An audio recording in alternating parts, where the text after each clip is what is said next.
옆에 그 김영석 그 운영위원장님. 네. 예, 요즘 옛날에는 이제 제가 전속이었지 않습니까? 근데 이제 뭐 공채를 안 하지 않습니까? 그래서 요즘 이 탤런트라든 이런 연극인이라든지 또 연예인을 계신 분들이 코로나 시국이나 또 방송사의 드라마 제작이 방송국에서는 줄어들고 뭐 OTT 같은 데는 많아지고 이러면서 여러 가지로 생계에 어려움이 많으시죠. 맞습니다. 지금 명색이 뮤직 탤런트 운영위원장이라고 하는데, 그 이제 3년 전에 명패였고, 지금 평위원회에 불과하지만, 뮤직 탤런트 같은 경우는 공채로 등용됐던 인물들이 한 468명 정도 되어 있는데, 현재 방송하는 사람 한 3명 정도, 3, 4명 정도 되고 있습니다. 그런데 이제 비단 저희 방송연예 배우들뿐만이 아니고, 제가 오늘 뵙게 된 것은 한류 이대로 좋은가라는 그 미명 아래 제가 뭔가 진짜 진정성을 가지고 한번 드리고 싶은 말씀이 있어서 왔습니다.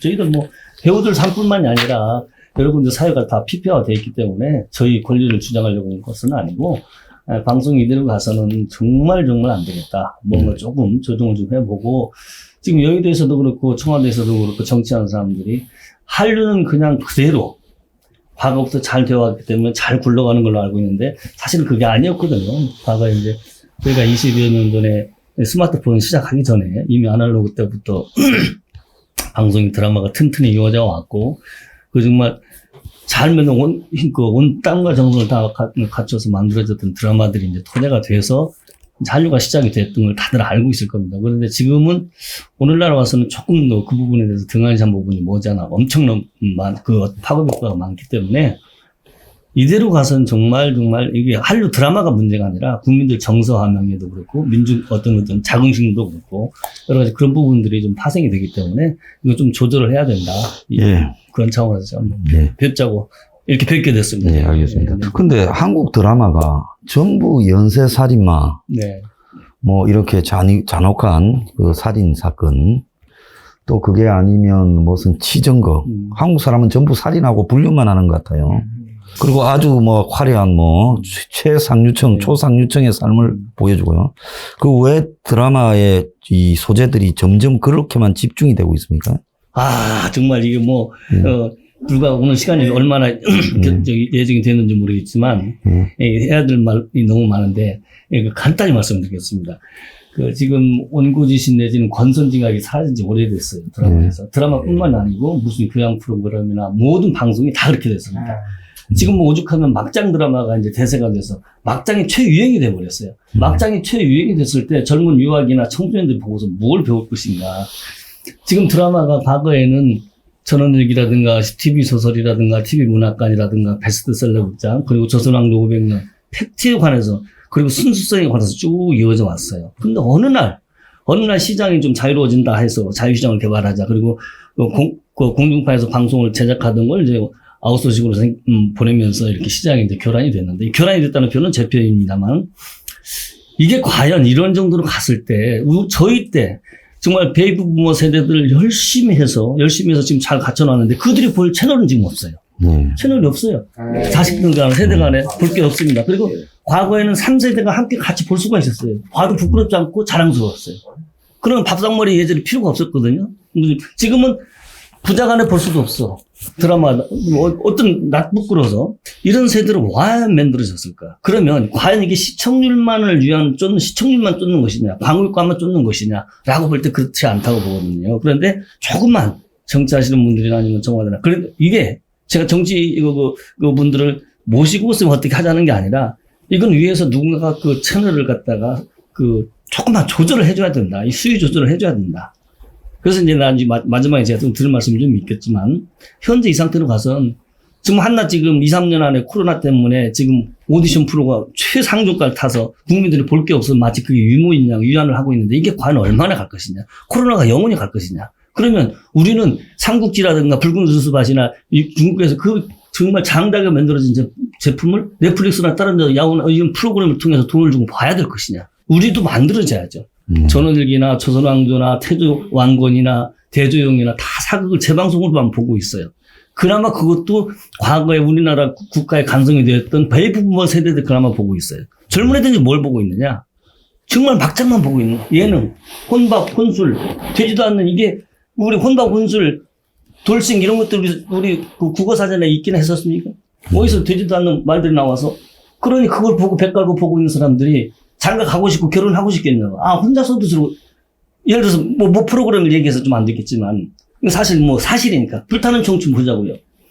레귤러 프로그램으로 정해놓지 말자는 얘기지. 그건 특별한 특집으로 어느 정도 다뤄놔. 그 국민들의 정서가 이혼을 하고 돌아온 게 유행이 됐어. 과거에 부끄럽게 생각했잖아요. 가정이 하나가 망가지면 사회적인 파장이 얼마나 많았습니까? 내 가정만 망가졌는데 내가 어렵고 나도 사연이 있어. 말 못할 사연 때문에 법원까지 가서 헤어졌어. 라고 하는 건 내 사정이지만 그 한 가정이 무너졌을 때 사회적인 파장은 대단하거든요. 근데 그런 사회적인 파장은 이제는 안중에 넣었어. 여행 갔다고 돌싱 들어가. 나 돌싱이 언제 만나자. 뭐 이런 식이야. 유행이 돼버렸어요. 그리고 막장이라는 드라마를 이런 것들은 우리가 어떤 심의기관에서 과거에 좀 다뤄준 부분이 있었지만 지금은 제작 여건이 노동시간 근로기준이 거기에 또 맞춰져 있고 이렇게 대단 프로 사람 많은 프로 못 만듭니다. 준비하는 과정에 힘이 들고 사람들 모셔와도 준비하는 과정에서 8시간 기준을 한다면 근로조건을 여기다 기준을 한다면 어떻게 되겠나 이거지. 한류가 제대로 정말 양산이 되고 제대로 건전한 프로그램이 양산이 되려면 이 부분은 조금 더 예의사항을 좀 두자. 예의사항을 두자. 근로조건도 여기는 좀 예의사항을 좀 두고 정말 우리가 제대로 된 방송을 만들고 지금 그러려면 대한민국만 있는 게 한류잖아요. 세계 어느 나라가 이런 사실이 있느냐라고 얘기한다면 법관들 얘기하잖아요. 예의조항을 갖다 놓고 과거에 선례를 갖다 놓고 뭐 보고 하잖아요. 우리는 그런 게 없잖아요. 네. 네. 한류 문제를 이제 말씀하셨는데 지금 사실 한류가 잘 나간다 해도 뭐 오징어 게임이나 BTS나 이런 이 소수 이 어떤 상품들만 컨텐츠만 잘 나가지 그 이면에는 많은 그 이 연극 영화 예술인 또 탤런트 이런 사람들이 생계난을 겪고 있는 지금 양극화가 되고 있지 않습니까? 그래서 아까 한류 부분에 이 말씀을 이제 하셨는데 지금 현재 한국에 이 진행되고 있는 그 한류 방식 소수의 가수 그리고 소수의 OTT 제작물 그런 부분의 히트가 이게 지속될 수 있는 한류가 될 수 있다고 보십니까? 그 부분 좀 말씀해 주시죠. 네, 저는 그 부분이 머지않아 그 폐망되지 않겠나. 그동안에 이제 BTS 같은 경우는 좀 특별한 케이스입니다. 그 리더자가 이제 그나마 제가 보기에는 굉장히 올바른 사고를 가지고 있었던 것 같아요. 그 밖에 이제 큰 멤버들, 기획단체들, 매니지먼트 했던 사람들, 여러 가지 사건이 있었지 않습니까? 밤에 가서 마약을 했던 사건도 있었고, 뭐 있었고, 큰 단체들이 국민들의 청소년들한테 굉장히 존망받고 찬망받던 그런 사람들이 무리를 일으켰던 사례가 있었는데, BTS 같은 경우는 이제 방금 무슨 대표가 상당히 좋은 사고를 가지고 있고, 또 어떤 그런 사관을 가지고 있었기 때문에 그랬던 것 같고요. 오징어 게임이라든가 그 밖에 위날이라든가 좋은 프로그램들은, 정말, 오영수 선배님도 저하고 저하고 연극도 같이 89년도 했었지만 굉장히 좋은 분들이에요. 그리고 또 윤여정 선배님도 과거에 그 좋은 분들의 올바른 소양이 가지고 있었기 때문에 배우가 구도자가 올바른 소양을 가지고 있고 정서적으로 좋은 함량을 가지고 있어야 좋은 제품이 나온다고 봅니다. 그래서 이제 오징어 게임이 됐든 미나리가 됐든 그 밖에 여러 가지 이번에 지옥이라든가 좋은 지금 한류를 갖다 특화시켜서 세계적으로 정말 크게 호황을 누리고 있는 제품들이 한두 명이 해서 드는 건 아니잖아요. 그 밖에 정말 미세한 역이지만 자기 역할을 다 해줬던 사람들.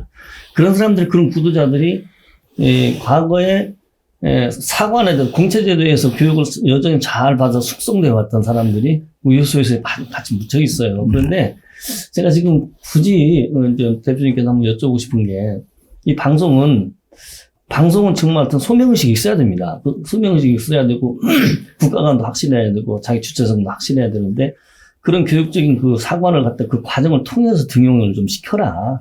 물론 집안에서 교육도 당연히 되겠지만 집안에서 교육된 거와 또 밖에 나와서 여럿이 어울려서 될 수 있는 부분들이 다 다르거든요. 그래서 제가 이제 마지막에 말미에 또 이제 부탁의 말씀도 드리고 여쭤보기도 하고 또 하겠지만 지금 상황에서는 조금만 우리가 포괄적으로 해서 조절 수위를 좀 하자.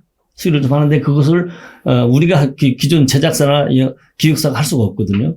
그 위에 누군가가 국회에서 하기 어려우면 청와대에서 하든 청와대에서 하기 어려우면 영상 콘텐츠 단체에서 하든 아니면 그 밖에 기관을 또 만들어서 했으면 하는 그런 바람 때문에 예. 말씀드리고 예, 싶습니다. 제가 방송 내용이 일부만 히트를 치지만은 굉장히 부정적으로 가면서 옛날에 뭐 대장금이라든지 한국의 전통을 다룬 것들이 세계에 다 수출됐지 않습니까? 그럼요. 네. 근데 요즘에 가는 한국은 한국이 마치 뭐 오징어 게임으로 실업자나 앞이 막힌 사람들만 있는 그런 사회처럼 비춰지는 그런 부분이 있단 말입니다. 근데 이게 폭이 넓어져야 지속이 되는데 80년대, 90년대 일본의 음악이 J-팝이라 해가지고 세계를 거의 흔들었어요. 근데 지금 일본에 없어져 버렸거든요. 그래서 이런 거를 보면 굉장히 두텁게 거기에 각종 문화나 이런 가치들이 차곡차곡 당겨야 되는데 현재 한국의 한류가 이런 식으로 그냥 자극적으로 이렇게 대중적으로만 가기만 하면 여기에 문화라는 의식이 없기 때문에 이런 것들을 갖다가 제가 볼 때는 정부가 아까 말씀도 저하고 나눌 때 하셨는데 한류 특별법 같은 걸 이야기하셨는데요. 지금 한류 문제도 한번 보십시오. 중국 사람을 겨냥해 가지고 돈을 벌라고. 그래서 고향에 한류 우드입니까? 뭐 그런 거를 만든다다가 날아가 버렸지 않습니까? 네. 그러니까 돈 버는 대상으로만 한류를 생각하고 이렇게 가다 보면 그럼 중국하고 관계가 소원해지면 한류는 또 꺼져버린 거예요. 그렇죠. 일본하고 관계가 소원해지니까 또 한류가 꺼져버리고 중국하고 관계가 소원해지니까 꺼지고 그러니까 그런 거를 넘어서서 정부가 일정하게 문화사업에 저는 펀드를 조성했으면 좋겠어요. 특별법으로요. 네네. 그래서 펀드를 조성해가지고 문화사업에 그 펀드로서 지원을 해주고 그래서 그것이 대박을 쳤을 때는 회수가 되고 또 뭐 잘 안 되면 뭐 날리는 거고 이런 어떤 방식으로 이 포괄적인 특별법 제정과 그것에 의한 정부의 컨텐츠 펀드를 조성할 필요가 있다. 그래서 사실은 이 문화예술인들을 뭐 정부가 일당을 주고 뭐 휴지를 주어라 이렇게 할 수도 없는 거 아니겠습니까? 예, 그러니까 그들이 다양한 문화 작품들을 이렇게 출연하고 만들고 그것이 이제 이 활성화될 수 있는 그것도 긍정적이고 우리 미풍양속을 살리고 전통을 살리는 방향으로 가도록 유도할 수밖에 없다. 저는 그렇게 일단 보고 있습니다. 옳은 말씀이십니다.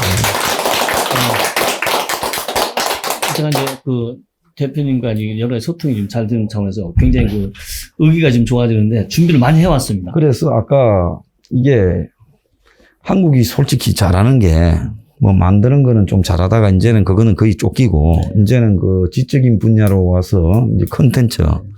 그러면 컨텐츠가 이제 주로 영상 컨텐츠 아닙니까? 그러면 창작 영상 컨텐츠물을 가지고 한국이 경쟁력을 가지는 것이 앞으로 미래의 먹거리는 맞다. 근데 이런 게 최근에 보면 너무 그 주식 상장, 꾼들, 엔터테인먼트 회사 꾼들하고 연결되거나 아니면 OTT라고 해가지고 넷플릭스나 이런 영상 제작사의 하청으로 들어가가 이렇게 예속되면서 실제 히트를 쳐도 오징어 게임에 그게 뭐 오징어 게임 제작비가 외국에서 만드는 거 5분의 1로 만들었다 그러더만요. 예. 그러니까 헐값으로 만들고 그 회사는 한 2조 정도의 수입을 올리고 넷플릭스는 그리고 이제 뭐 그 성공한 사람들은 광고나 뭐 일부 주연들이 나갈까 나머지 남는 건 없는 이런 구조가 되는데 이 문제를 갖다가 해결하기 위한 그 보관을 좀 가지고 계실까 이야기 좀 해보십시오. 지금 젊은이들 그 이른바 이 코로나 이 시대에 정말 많은 그 콘텐츠가 나와서 국민들을 좀 더 유양도 해주고 했는데 과연 이게 얼마나 갈 것인가를 볼 때 이 건전하게 가야 되거든요. 문제는 건전하게 가야 되는데 우리가 건전하게 안 가고 흉악하게 가거든. 막장으로 가고 이렇게 하는데 이걸 근본적으로 좀 고쳐주고 보잖아. 이것은 제작사나 조그만 엔터테인먼트 회사나 기획사가 할 수가 없어요. 정부에서 지금 아까 여러 분야의 말씀도 많이 들었지만 잉여 자금이 있을 수도 있고 잉여 자금이 없다 하더라도 이 한류에 대한 콘텐츠는 특별히 관리를 좀 하자. 특별히 관리를 하자. 그래서 어느 누가 뭐라 하든 이건 특별법을 한번 만들어 보자. 한류 특별법으로. 한류 특별법이야말로 한류가 대한민국이 영상 콘텐츠나 어떤 이걸 IT 사업으로 또 살 수 있는 문제다. 그것을 어떻게 해야 되느냐. 어려서부터 그 기관을 어느 한 루트를 만들어서 가자. 고등학교, 중학교 교문에 서서 로드 매니저들이 야, 너 이쁘다. 너 잘생겼다. 부모들한테 카톡 보내요. 애들이 이거 붕 뜨는 거야. 뜬구름처럼. 이렇게 소속이, 이렇게 그 캐스팅이 돼서는 안 돼요. 전국에 수만 명이 그런 식으로 바람 들어갔고. 그렇죠. 그리고 또 바람 들었는데 또 더욱더 부채질을 해주고 또 또 풍자를 해준 거는 뭐 예능 프로 무슨 뭐 오디션 프로를 해서 국민 성금 국민 가수가 되냐 뭐 가수가 되냐 국민 가수 어떻게 한 방에 한 방에 됩니까? 30년 40년 조용필 나오나 뭐 다 많이 있는데 국민 가수 어떻게 그리고 거기에다 국민 가수라고 얘기를 해버리면 어린애들이 젊은 애들이 다 이거 어떤 생각을 가지고 있겠냐는 얘기죠. 그러면 그네들이 국민 가수가 안 됐을 때는 어떻게 써먹을 것이냐. 60만 인파가 젊은 애들 유아기부터 청소년부터 각 지금 대학교까지 전문대까지 컨텐츠 그걸 쫓아가는 그것만 가고 있는 학생들이 60만 명이랍니다. 60만 명. 그 60만 명이 1년에 연예인이 몇 명 되느냐. 저 지금 38년 고2 때부터 연극해가지고 지금 40년 됐습니다. 김영석이 누가 알아봅니까? 그래도 자긍심을 가지고 있고 내 자식 유학시켜서 나는 여기서 데뷔 못 시켜. 헐리우드로 가. 거기서 지금 고생하고 있어요. 대한민국이 정말 너무 이 부분에 너무 황폐화되어 있어요. 제가 역사에 증인이 되어 있기 때문에 탤런트실 총무만 14년 해왔습니다. 그런데 내가 왜 지금 대표님께 이렇게 찾아왔냐면 이런 부분에 대해서 아무도 관심 가져주는 사람이 없어요. 네. 관심 가져주면 이건 자폭입니다. 관심 안 가져주면. 자, 출산 장려, 결혼 장려, 자식들 낳기 많은 거 당장 고쳐질 수 있어요. 뭐 내일 모레 고쳐지는 게 아니라 5년 안에 10년 안에 수년 뒤에서 바꿔질 수 있습니다. 방송 프로그램만 조금만 조절을 하면. 돌싱들 이혼하고 다녀오는 희귀낙나 혼술, 혼밥 되지도 않는 뭐 이런 것들로 먹칠을 할 게 아니라 건전하게 알캉알캉 선업 가지고서 잘 살고 어렵게 살고 시청률 재미없어서 안 볼 수 있겠죠. 그러나 은연중에서도 보자고. 나는 자연인이다가 시청률 0.01%에서 시작을 했어요. 지금 다 보잖아요.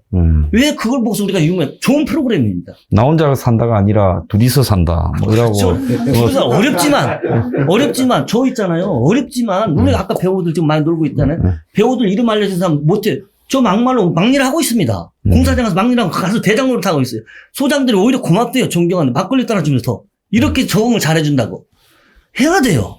그러나 물론 외국에서도 유명한 배우도 투잡, 쓰리잡을 가지고 있습니다. 방송할 때는 배우가 하지만 나머지는 또 공사 근로장 가서 하고 있죠. 그렇게 하면서 지금 그래서 한류 특별법을 가지고서 어려서부터 그래서 과거에는 방송사에서 제작을 할 땐 공채제도가 있었습니다. 그러나 공채제도가 지금 없으니까 한류 특별법 중에서 지금 제작비 10억이면 5억을 가지고 작가 한 명, 배우 한 명이 다 가지고 갑니다. 2명이 가지고 50%를 가지고 가요. 나머지는 제작할 수가 없어요. 그러니까 더 힘이 드는 거예요. 그래서 그런 문제도 다 조절을 하고 영상 콘텐츠에서 그 진흥원에서 관리를 하던 한류 특별법을 만들어서 어려서부터 영어도 잘해야 되고 중국어도 잘해야 되고 인사는 배꼽 인사를 해야 된다. 밥풀떼기 떨어지면 주워 먹어야 된다. 이런 예부터 갖춰가면서 그래서 나는 이 기준에 못 맞춰서 배우를 할 수가 없구나. 나는 차라리 미용 기술을 배워야 되겠다. 나는 무슨 포크레인 기술을 배워야 되겠다. 어려서부터 방향을 바꿔줘야 가지. 너는 금방 배우들어서 너 금방 될 수 있어가 아니라 기본적인 소양부터, 인성부터. 그것을 과거에는 방송사에서 2년 동안 연수하면서 해왔지만 안 했는데 뭐 기관에서 어떤 문체부에서 관리를 하든 어떤 더 기관, 한류 컨텐츠를 위해서 잘 육성을 시키자 이거. 육성을 시키자. 이거를 5년이든 10년이든 크게 15부터 35까지 방법론인데 100명이나 200명을 뽑는 거예요. 그러면 아까 대표님 말씀하신 대로 아니 연예인들 너 누구누구인데 너는 휴지도 줍는 거 그 이용을 해서 최저임금을 줄게 할 수 없잖아요. 지금 연예인이라고 자청하는 사람들 수십만인데 공채에서 나온 사람들만 너희는 메이저 배우니까 너희만 연예인이다라는 수는 없잖아요.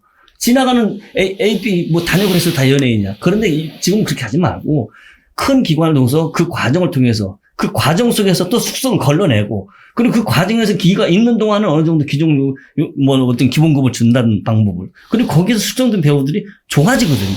그래서 이 부분과 관련해서요. 네네. 저희들 그 혁명 21에서는 국가 예산 10% 60조인데 네. 연봉 3천만 원을 주는 사람을 200만 명이 채용이 가능한데 네네. 그 중에서 한 20만 명 정도를 이런 이 연극이라든지 이런 부분에 재능을 가진 사람들이 계속 공연을 하게 해주고 연봉 한 3천을 맞으면요. 그 젊은 20, 30대 시절을 그래도 통과할 수 있지 않겠습니까? 좋죠. 그러면서 그 속에서 좋은 평을 지역사회에서 이제 공연을 네네. 계속 이제 아주 적은 가격으로 5천 원, 10,000원 정도로 공연을 계속하게 하고 그리고 월급은 주는 거예요. 네네. 이게 이 국가가 고용한 부분으로. 그래서 일정한 수준을 1년에 몇 회 공연을 하라 해서 그래서 몇 년간 밀어주다 보면 거기서 아주 뛰어난 사람이 나오고 또 거기서 뛰어난 컨텐츠가 나오지 않겠습니까? 그러면 저변이 넓어진 데서 거기서 이제 아주 광범위하게 터질 수 있는 역량들이 나올 수 있다 이렇게 보는 겁니다. 바로 그겁니다. 네. 그래서 그거는 저희 혁명 21에서 적극 대변하도록 하겠습니다. 네네. 그래서 예. 조금만 말씀 다시 말씀하겠습니다. 드리겠습니다. 이게 이제 등용문을 이제 두는데 네. 등용문을 두는 곳은 세계 어느 곳도 없어요. 그 자유시장을 누가 억압을 시켜서 누가 규제하느냐라고 예. 예술을 규제해서 되겠느냐라고 하지만 그 중에서도 에디슨은 나옵니다. 규제를 한다 하도 또 탁월한 사람이 또 금밖에 또 번외자가 또 속출이 됩니다. 그럴 경우 또 평가를 하고 어떤 그 과정을 통해서 숙성되는 과정을 통해서 등용하는데 공채 제도를 어느 정도 소통 통해서 그 안에서 좀 숙성을 시켜서 걸러내보자. 우죽순식으로 나도 될 수 있다. 엄마 나도 연예인 될 거야. 라는 소리가 안 나오게끔. 그러면 네가 그러면 그 연예인 되려면 너 국어도 잘해야 되고 역사도 잘해야 되고 우리나라 많이 알아. 인사도 잘해야 되는데 너 친구들하고 싸우는 것도 잘해야 돼. 인성이 돼야 되는 이런 부분들을 과정을 그 안에서 숙성시키는 과정을 통해서 하자. 예. 그럼 어려서부터 삐약거리고 애를 지금은 스마트폰을 뱃속에서 들고 나온다 하잖아요. 들고 나오되 연예인이 되려면 모름지기 이런 정도는 이런 과정을 거쳐야 되는구나. 이런 정도는 소양을 갖춰야 되는구나 라는 거를 만들어 보자는 얘기였어요. 중국이 다 배울 게 하나도 없는 나라인데, 요 부분에는 중국이 굉장히 잘하는 게요. 영화학교, 연극학교, 발레학교, 무용학교 이런 게 쭉 있어가고요. 그러니까 거기 들어가는 굉장히 어렵습니다. 그래서 거기에 통과된 애들은 다 그런 배우가 되죠. 네네. 그 장재인이, 공린이 다 그런데 통과한 배우들이에요. 그럼요. 예. 그래서 그런 것들도 시스템화하는 게 필요하다 생각합니다. 예. 자, 선생님, 오늘 하실 말씀 있으면 짧게 한마디씩 좀 다 돌아가시면서, 먼저 우리 서일범 선생님부터 좀 해주십시오. 제가 지금 아들이 대표님을 뵙고 싶다고 그래가지고, 나와서 준비 없이 지금 말씀드리는데요. 뭐 힘내자는 얘기밖에 없습니다. 저희 가는 길이 엄청 힘들고 어렵죠. 그다음에 누가 알아주는 것도 아니고, 어디 가서 무슨 얘기 하려면 싸움을 하는 경우가 또 많고. 근데 지금 다들 뜻이나 생각은 뭐 똑같다고 생각을 하는데요. 힘내자는 얘기밖에 좀 드릴 말씀은 없습니다. 힘을 냅시다. 감사합니다. 사실은 아드님 보디가드로 오신 분이에요. 그 아드님이 이제 주인공이에요. 자, 우리 김 회장님 한 말씀 해주십시오. 저희도 뭐 똑같은 심정입니다. 네. 우리 황 대표님 위시해서 이 당이 잘 되고 앞으로 발전되시기를 바라고 저희들 문제가 다 이루어질 수 있는 그런 날을 학수고대하고 기다리겠습니다. 감사합니다. 우리가 좀 발표하고 떠들면요, 윤석열이나 이재명이가 조금씩 뺏기니까 계속 떠들면 좀 뺏겨서 빨리 실현도 안 되겠냐 생각합니다. 우리 이종민 위원장님. 네. 예. 저희들은 단지 큰 거 바라는 거 없고요. 우리가 보통 사람 근로자들이 일하는 만큼 정당하게 일하고, 정당하게 대우받고, 정당하게 쉴 수 있는 그런 여건만 만들어주면 저희들이 만족을 하는데, 그 여건조차, 가장 기본적인 여건조차 못 해주기 때문에 저희들이 지금 굉장히 고통을 겪고 있고 그렇습니다. 그래서 많이 좀 도와주셨으면 고맙겠습니다. 알겠습니다. 한국에서 제일 많이 돈이 남아 돌아서 개도 10,000원짜리 물고 다니는 교육계에서 지금 민노총, 이 한국노총이 다 이용해 먹으려고 그래서 여기저기 당하기만 하는 미래 이 공무직 노조 이종민 위원장님 우리 관심을 가지고 끝까지 같이 싸우겠습니다. 자, 우리 김영석 위원장님 한 말씀 해주시죠.